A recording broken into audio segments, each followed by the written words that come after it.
Bismillahirrahmanirrahim. Assalamualaikum warahmatullahi wabarakatuh. Innal hamdalillah nahmaduhu wa nasta'inuhu wa nastaghfiruh wa na'udzu billahi min shururi anfusina wa sayyiati a'malina. May yahdihillahu fala mudilla lahu wa man yudlil fala hadiya lahu. Wa asyhadu an la ilaha illallah wahdahu la syarika lah wa asyhadu anna Muhammadan abduhu wa rasuluhu la nabiyya ba'dah. Ya ayyuhalladzina amanu taqullaha haqqa tuqatih wa la tamutunna illa wa antum muslimun. Ya ayyuhan nasu taqu rabbakumul ladzi khalaqakum min nafsin wahidah wa khalaqa minha zawjaha wa basa minhuma rijalan katsiran wa nisaa wattaqullaha alladzi tasaaluna bihi wal arham innallaha kana 'alaikum raqiba. Ya ayyuhalladzina amanu taqullaha wa qulu qawlan sadida yuslih lakum a'malakum wa yaghfir lakum dhunubakum wa may yuti'illaha wa rasulahu faqad faza fawzan 'azima. Amma ba'du fa inna asdaqal hadisi kitabullah wa khairal hadi Muhammadin sallallahu alaihi wasallam wa syarrul umuri muhdatsatuha wa kullu muhdatsatin bid'ah wa kullu bid'atin dhalalah wa kullu dhalalatin finnar. Allahu akbar, Allahu akbar, Allahu akbar. La ilaha illallah wallahu akbar. Allahu akbar walillahil hamd. Saudara-saudara kaum muslimin rahimakumullah. Di hari yang berbahagia ini, marilah kita bersyukur kepada Allah Subhanahu wa taala atas segala limpahan nikmat dan karunia-Nya sehingga kita bisa beribadah kepada Allah Subhanahu wa taala, melaksanakan salat Idul Adha dengan khusyuk dan penuh khidmat. Selawat beriring salam semoga senantiasa tercurah kepada junjungan kita, nabi dan qudwah kita, yaitu Nabi besar Muhammad sallallahu alaihi wasallam, dan juga kepada keluarga beliau, para sahabat dan orang-orang yang mengikuti ajaran beliau hingga hari kiamat. Allahu akbar, Allahu akbar, Allahu akbar. La ilaha illallah wallahu akbar. Allahu akbar walillahil hamd. Saudara-saudara kaum muslimin rahimakumullah. Idul Adha akan selalu mengingatkan kita pada sosok Nabi dan Rasul mulia, yaitu Ibrahim alaihissalam dan juga keluarganya. Hari ini, di saat jutaan saudara kita kaum muslimin bergegas menyelesaikan prosesi ibadah haji yang agung, di sini, di tempat ini, kita duduk bersimpuh sejenak untuk merenungkan kembali pelajaran-pelajaran yang Allah Subhanahu wa taala telah titipkan kepada kita melalui kisah besar perjalanan hidup Nabi Ibrahim alaihissalam dan keluarganya. Ibrahim alaihissalam adalah seorang nabi dan rasul yang memiliki keistimewaan di antara para nabi dan rasul yang lainnya. Selain mendapat gelar Rasul Ulul Azmi, yaitu rasul yang memiliki keteguhan yang kuat, yakni kuatnya beliau, teguhnya beliau dalam menghadapi ujian-ujian dan penentangan dari kaumnya yang sangat keras. Beliau juga diangkat sebagai Khalilullah, yakni sebagai kekasih Allah Subhanahu wa taala. Allah Subhanahu wa taala berfirman, A'udzu billahi minasyaitonir rajim. Wattakhadallahu Ibrahima khalila. Yang artinya, dan Allah mengambil Ibrahim menjadi kekasihnya. Quran surat An-Nisa ayat 125. Kemudian begitu istimewanya Nabi Ibrahim alaihissalam, sehingga Allah Subhanahu wa taala memerintahkan Rasulullah sallallahu alaihi wasallam untuk menceritakan kisah-kisah Nabi Ibrahim kepada umat manusia. Allah Subhanahu wa taala berfirman, "Wadhkur fil kitabi Ibrahim innahu kana siddiqan nabiyya." Ceritakanlah wahai Muhammad kisah Ibrahim di dalam Al-Quran ini. Sesungguhnya ia adalah seorang yang sangat membenarkan lagi seorang nabi. Quran surat Maryam ayat 41. Watlu alaihim naba'a Ibrahim, dan bacakanlah kepada mereka kisah Ibrahim. Quran surat Asy-Syu'ara 69. Demikian pula Al-Quran menyatakan dalam diri Ibrahim alaihissalam terdapat suri tauladan yang baik bagi umat manusia. Allah Subhanahu wa taala berfirman, "Qad kanat lakum uswatun hasanatun fi Ibrahim walladzina ma'ah." Sesungguhnya telah ada suri tauladan yang baik bagi kalian pada diri Ibrahim dan orang-orang yang bersama dengan dia.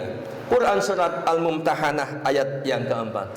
Allahu Akbar, Allahu Akbar, Allahu Akbar, la ilaha illallah wallahu akbar, Allahu Akbar walillahil hamd. Saudara-saudara kaum muslimin rahimakumullah, terdapat banyak sekali pelajaran yang dapat kita petik dari perjalanan hidup Khalilullah Ibrahim alaihissalam dan keluarganya. Di antaranya yang pertama, ikhlas kepada Allah Subhanahu wa taala. Keteladanan tentang keikhlasan ini terdapat pada sosok Nabi Ibrahim alaihissalam dan putranya yaitu Ismail. Ini dijelaskan dalam firman Allah Subhanahu wa taala, "Inni wajjahtu wajhiya lilladzi fataras samawati wal arda hanifa wa ma ana minal musyrikin." Ibrahim berkata, "Sesungguhnya aku menghadapkan diriku kepada Rabbku yang menciptakan langit dan bumi dengan condong kepada agama yang benar, dan aku bukanlah termasuk orang-orang yang mempersekutukan Allah." Quran surat Al-An'am ayat 79. Kemudian ayat yang lain yang menunjukkan bahwa Ibrahim alaihissalam adalah teladan dalam hal keikhlasan. Dalam hal keikhlasan kepada Allah Subhanahu wa taala adalah Quran surat An-Nisa ayat 125. "Wa man ahsanu dinan mimman aslama wajhahu wa huwa lillah."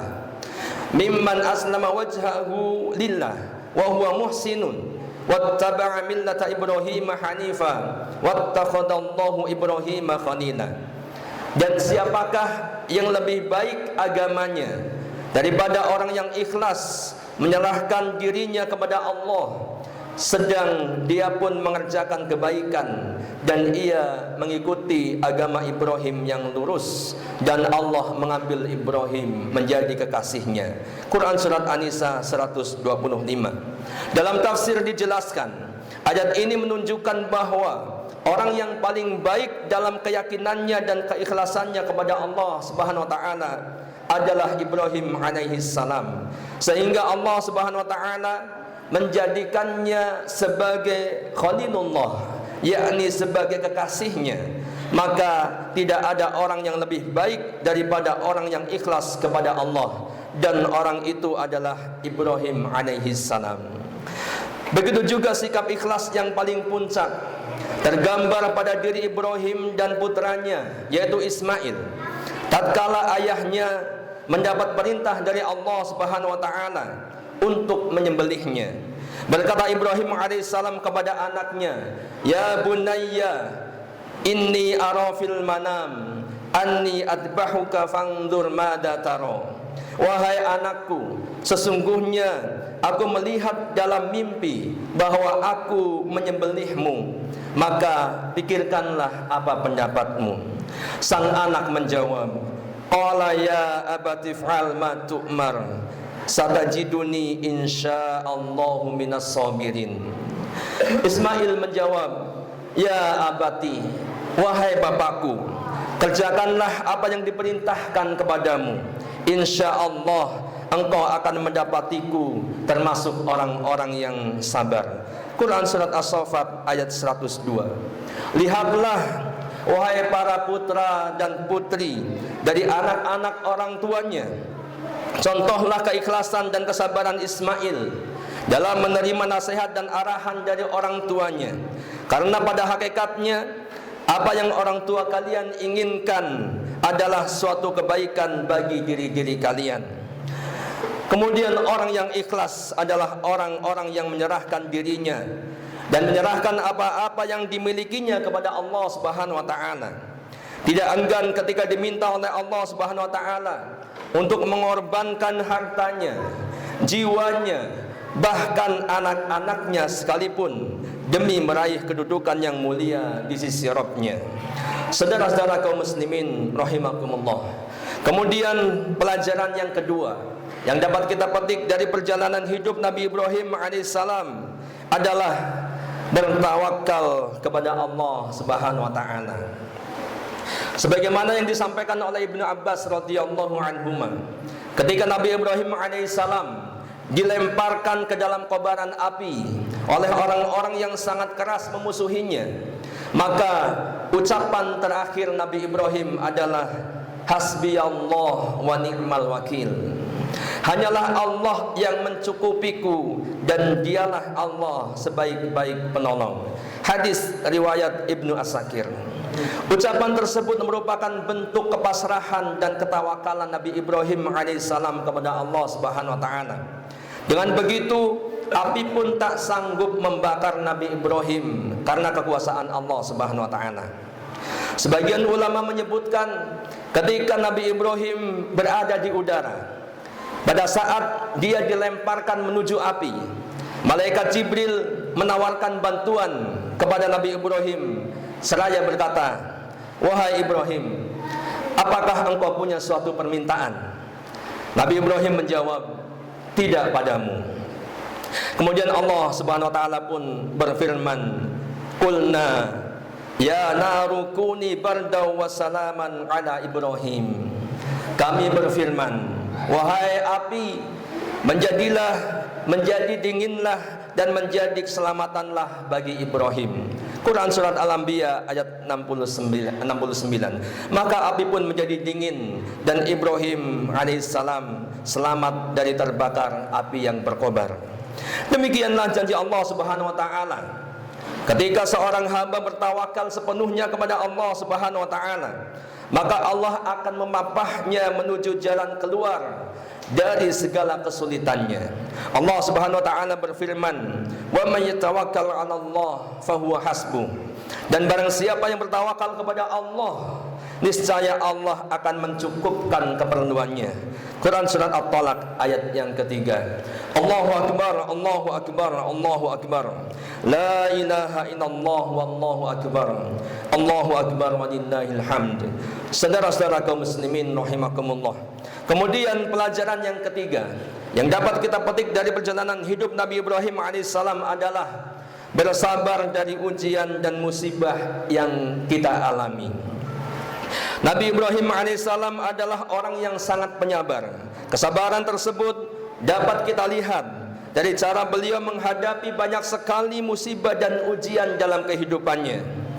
Karena alasan keimanan, Nabi Ibrahim sangat dimusuhi oleh keluarga terdekatnya dan juga oleh kaumnya yang mengharuskan beliau bersusah payah, terusir dan berhijrah ke tempat yang sangat jauh. Dan juga ujian yang tak kalah beratnya adalah perintah untuk mengorbankan putra kesayangannya satu-satunya, yaitu Ismail. Dikisahkan dalam Al-Quran, Allah Subhanahu wa taala berfirman, "Falamma balagha ma'ahu sa'ya qala ya bunayya inni ara fil manam anni adbahuka fanzur madza tara qala ya abati if'al ma tu'maru satajiduni insyaallahu minas sabirin."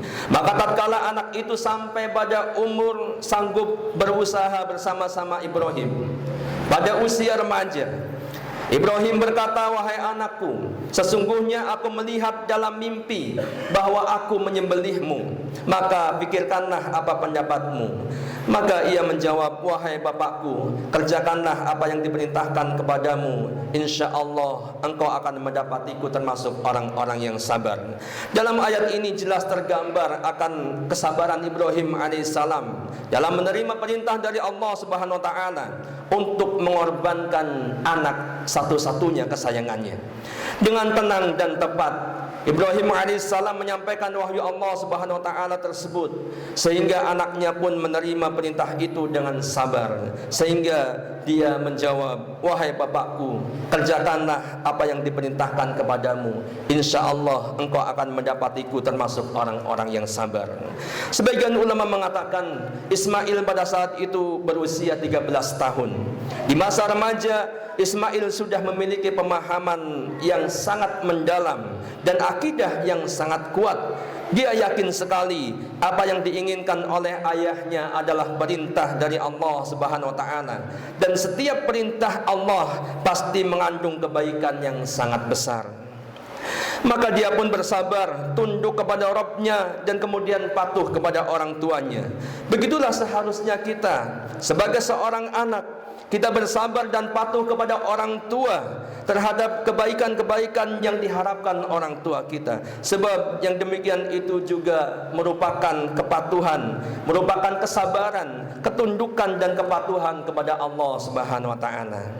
Kemudian yang keempat, pelajaran yang bisa kita petik yang selanjutnya adalah husnudzon billah, yaitu berbaik sangka kepada Allah Subhanahu wa taala. Salah satu sikap husnudzon, berbaik sangka Nabi Ibrahim alaihissalam terlihat secara gamblang pada saat Allah Subhanahu wa taala memerintahkan beliau untuk memindahkan istrinya dan anaknya, yaitu Hajar dan Ismail, yang Ismail pada saat itu masih kecil, ke Mekah yang kala itu sangat tandus, kering kerontang dan tidak ada kehidupan. Sikap berbaik sangka kepada Allah ini lahir karena kuatnya keyakinan dan keimanan Ibrahim alaihissalam kepada Allah Subhanahu wa taala, seperti yang terungkap dalam firman Allah Subhanahu wa taala, "Rabbana inni askantu min dzurriyyati biwadin ghairi dzi zar'in 'inda baitikal muharram Rabbana liyuqimus shalah faj'al af'idatan minan nasi tahwi ilaihim warzuqhum minas samarati la'allahum yashkurun." Ya Rabb kami, sesungguhnya aku telah menempatkan sebagian keturunanku di lembah yang tidak mempunyai tanam-tanaman di dekat rumah Engkau Baitullah yang dihormati. Ya Rabb kami yang demikian itu, agar mereka mendirikan salat. Maka jadikanlah hati sebagian manusia cenderung kepada mereka, dan berilah rizki, dan beri rizkilah kepada mereka dari buah-buahan, mudah-mudahan mereka bersyukur. Quran Surat Ibrahim ayat yang ke-37. Ibnu Abbas radhiyallahu anhuma berkata, Nabi Ibrahim alaihissalam membawa Hajar dan putranya Ismail yang masih disusuinya, hingga Nabi Ibrahim alaihissalam meletakkannya di tempat yang nantinya di sana akan dibangun Baitullah, yaitu di dekat pohon besar di atas Zamzam, di atas bagian yang nantinya di sana akan dibangun Masjidil Haram. Kala itu di Makkah tidak ada siapapun dan juga tidak ada sumber air. Nabi Ibrahim alaihissalam menempatkan keduanya di sana. Nabi Ibrahim pun meletakkan di dekat mereka sebuah geriba berisi kurma dan juga wadah berisi air. Lalu Nabi Ibrahim membalikkan punggungnya dan meninggalkan tempat tersebut. Sang istri Hajar mengikuti Ibrahim dan berkata, "Wahai Ibrahim, kemana engkau hendak pergi meninggalkan kami di lembah yang tak berpenghuni dan tak ada apapun?" Hajar mengucapkan kata-kata itu berulang kali, "Wahai Ibrahim, kemana engkau hendak pergi meninggalkan kami di lembah yang tak berpenghuni dan tak ada siapapun, tak ada apapun di sini?" Namun Ibrahim alaihissalam tidak menolehnya. Akhirnya istrinya Hajar berkata, "Apakah Allah yang memerintahkan hal ini kepadamu?" Ibrahim menjawab, "Benar, Allah yang memerintahkan." Kemudian Hajar kembali berkata, "Kalau begitu Allah tidak akan menyia-nyiakan kami." Inilah gambaran betapa besar sikap husnudzon Nabi Ibrahim alaihissalam dan keluarganya kepada Allah Subhanahu wa taala. Ia yakin sekali bahwa selagi dalam rangka menjalankan perintah Allah, maka Allah Subhanahu wa taala pasti tidak akan menyia-nyiakannya. Allahu akbar, Allahu akbar, Allahu akbar. La ilaha illallah wallahu akbar, Allahu akbar walillahil hamd. Saudara-saudara kaum muslimin rahimakumullah, demikianlah pelajaran-pelajaran yang bisa kita petik dari perjalanan hidup Nabi Ibrahim alaihissalam dan keluarganya yang sangat luar biasa dalam meniti lika-liku kehidupan yang penuh dengan ujian dan cobaan. Semoga menjadi cahaya dan teladan bagi kita dalam menjalani kehidupan di dunia ini. Innallaha wa malaikatahu yusholluna 'alan nabi ya ayyuhalladzina amanu shallu 'alaihi wa sallimu taslima. Allahumma shalli 'ala Muhammad wa 'ala ali Muhammad kama shallaita 'ala Ibrahim wa 'ala ali Ibrahim innaka Hamidum Majid. Wa barik 'ala Muhammad wa 'ala ali Muhammad kama barakta 'ala Ibrahim wa 'ala ali Ibrahim innaka Hamidum Majid. Allahumma ighfir lil muslimina wal muslimat wal mu'minina wal mu'minat al ahya'i minhum wal amwat innaka sami'un qaribun mujibud da'awat. Allahumma ighfir lana wa liwalidayna warhamhuma kama rabbawna sigara. Allahumma inna nas'alukal huda wat-tuqa wal afafa wal ghina. Rabbana ighfir lana wa li ikhwanina alladhina sabaquna bil iman wa la taj'al fi qulubina ghillan lil ladzina amanu rabbana innaka ra'ufur rahim. Rabbana ighfir lana dhunubana wa israfana fi amrina wa tsabbit aqdamana wansurna 'alal qaumil kafirin. Allahumma ya muqallibal qulub tsabbit qulubana 'ala dinik wa ya musarrifal qulub sarrif qulubana ila ta'atik. Rabbana la tuzigh qulubana ba'da id hadaitana wa hab lana min ladunka rahmah innaka antal wahhab. Rabbana dhalamna anfusana wa illam taghfir lana wa tarhamna lanakunanna minal khasirin. Rabbana atina fid dunya hasanah wa fil akhirati hasanah wa qina adzaban nar. Subhana rabbika rabbil izzati amma yasifun wa salamun alal mursalin walhamdulillahi rabbil alamin.